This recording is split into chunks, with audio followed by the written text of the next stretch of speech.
Dans Matthieu 7, 21, il dit, « Ceux qui me disent, Seigneur, Seigneur, n'entreront pas tous dans le royaume des cieux, mais celui-là seul qui fait la volonté de mon Père, qui est dans les cieux. » Plusieurs me diront à ce jour-là, « Seigneur, Seigneur, n'avons-nous pas prophétisé par ton nom? N'avons-nous pas chassé des démons par ton nom? N'avons-nous pas fait beaucoup de miracles par ton nom? » On le connaît, on a fait ça par ton nom, on connaît Jésus.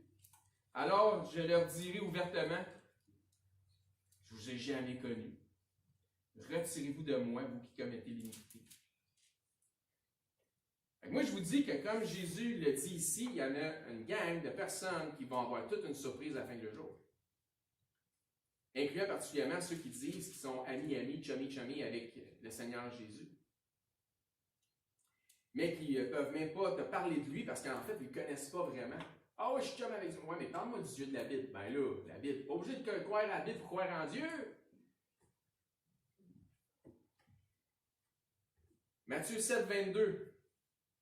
Plusieurs me diront en ce jour-là, « Seigneur, Seigneur, n'avons-nous pas prophétisé par ton nom? N'avons-nous pas chassé des démons par ton nom? N'avons-nous pas fait beaucoup de miracles par ton nom? » C'est pas rien. Chasser des démons, faire des miracles, prophétiser. Mais Jésus ne les connaît même pas. Qui sont ceux que Jésus accueillera dans le royaume? Deuxième partie de Matthieu 7, 21. « Celui-là seul qui fait la volonté de mon Père qui est dans les cieux. » Si vous n'avez même pas fait une profession de foi biblique, ce qui serait le début, s'il vous plaît, n'ayez pas la prétention de penser que vous allez vous en sortir juste en faisant un high five à Jésus au passage. Mon chum, Jésus, ça ne marchera pas de même. La question n'est plus est-ce que vous connaissez Jésus? La question est plutôt est-ce que Jésus vous connaît?